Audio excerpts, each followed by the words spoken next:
လောကမှာအတိနဲ့ဘဝရဲ့အနေအမြင်ဟာတစ်ထပ်ထဲလောက်ကြတယ်အတိမြင်မှဘဝကမြင်တာအတိအမြင်နှိမ့်ကြရင်လေဘဝကနှိမ့်ကြသွားတတ်တယ်အတိနဲ့တတိဆိုတာဘဝမှာသိအရေးကြီးတဲ့အရာပေါ့ဟိုးတော့ကအိမ်ရှိစံမင်းသားကြီးနဲ့ညာတော့အိမ်ရှိစံမိဖုရားပေါ့ဘဝရဲ့အနေထားကတော့အိုကေမှာစိုးပြေးလာတာပါပဲညီနောင်9ပါးမယား9ယောက်နဲ့ဂန္ဓာယကိုဖြတ်လာတဲ့အခါအစာရည်စာတွေပြတ်ကြတော့ပါလာတဲ့မယားတွေကိုအလှည့်ကျတတ်စားကြမယ်ဆိုပြီး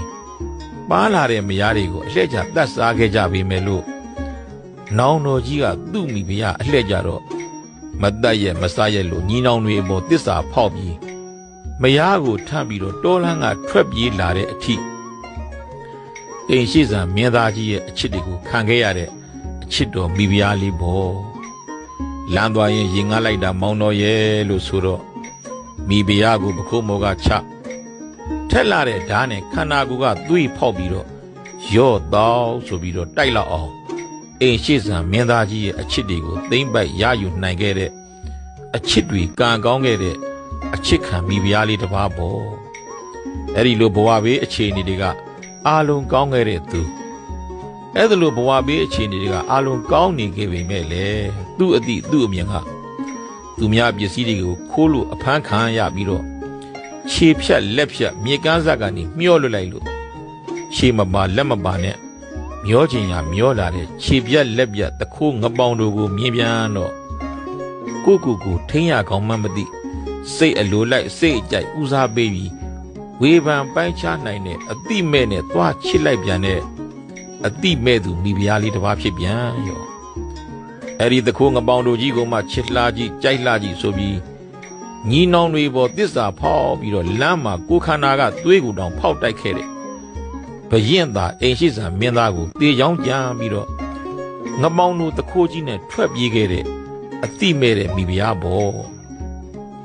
အဲ့ဒီအကြောင်းအရာလေးကိုစဉ်းစားပြီးတော့လူဆိုတာကိုအသိရှိသလောက်ပဲဘဝကနေရတာပဲလို့စဉ်းစားမိလာတယ်ဘလောက်ပဲအခြေအနေတွေကကောင်းကောင်းဘယ်လိုပဲဘဝအကြောင်းတွေကလှလှလူဆိုတာအသိမရှိရင်ဘဝမှာအဆင့်မမြင့်နိုင်ဘူးလို့စဉ်းစားမိလာတယ်ဒါကိုအချစ်မှမျက်စိမရှိဘူးလို့ပြောချင်ရင်ပြောနိုင်စရာပါပဲမျက်စိမရှိဘူးဆိုတာအသိအမြင်မရှိဘူးဆိုတာပဲအခြေမှမဟုတ်ဘူးအခြေရေးဖြစ်ဖြစ်စီးပွားရေးဖြစ်ဖြစ်အိမ်နောင်ရေးဖြစ်ဖြစ်ပေါင်းရင်သေးမှာပဲဖြစ်ဖြစ်အသိအမြင်မရှိဘူးဆိုရင်ဘဝဟာနှိမ့်ကြမှာပဲလူဆိုတာကိုယ်အသိရှိသလောက်ပဲကိုရတာဖြစ်တယ်လူဆိုတာကိုယ်အသိရှိသလောက်ပဲကိုနေရတာဖြစ်တယ်လူဘဝအစင်တန်းဆိုတာကိုယ်အသိရှိတဲ့အစင်တန်းပဲရတာဖြစ်တယ်တချို့လူတွေကမိကောင်းဖာကောင်းတွေရလာခဲ့တယ်သူ့အသည့်သူ့အမြင်ကမိကောင်းဖာကောင်းကိုမိကောင်းဖာကောင်းလို့မမြင်ဘူးမိကောင်းဖာကောင်းကိုတန်ဖိုးထားရကောင်းမှလည်းမသိဘူးဝန်းကျင်ကိုမိဘထက်ကောင်းသူလို့မြင်ချင်းရင်မြင်နေကြတာမျိုးတချို့လူတွေကြတော့ဆရာကောင်းသမားကောင်းတွေနဲ့တွေ့ကြုံခဲ့ရတယ်ဒါပေမဲ့ကိုယ့်ဆရာကိုတန်ဖိုးထားအထင်ကြီးစရာလို့မမြင်ဘူးသူ့အသည့်သူ့အမြင်တွေကအထင်ကြီးသူတွေကိုမှဆရာနဲ့ဆရာနေတတ်တာမျိုးတချို့လူတွေကဇနီးကောင်းလင်ကောင်းတွေနဲ့တွေ့ကြုံရရှိခဲ့ကြတယ်ဒါပေမဲ့လည်းကိုယ်လင်ကိုယ်ဇနီးတွေကိုကြတော့အမြဲအတူနေလာကြတာဆိုတော့အထင်ကြီးလေးစားတန်ဖိုးထားရကောင်းမှမသိကြပြန်ဘူးတချို့လူတွေမှာဆွေကောင်းမျိုးကောင်းတွေရရှိခဲ့ကြတယ်ဒါပေမဲ့သူ့အသည့်သူ့အမြင်တွေကဆွေကောင်းမျိုးကောင်းတွေကိုတန်ဖိုးထားရကောင်းမှမသိကြပြန်ဘူးတချို့လူတွေကြတော့မိကောင်းဆွေကောင်းတွေရရှိခဲ့ကြတယ်ဒါပေမဲ့သူ့အသည့်သူ့အမြင်တွေကမိကောင်းဆွေကောင်းတွေကိုတန်ဖိုးထားရကောင်းမှမသိဘူးအသိမရှိတဲ့သူတွေဟာ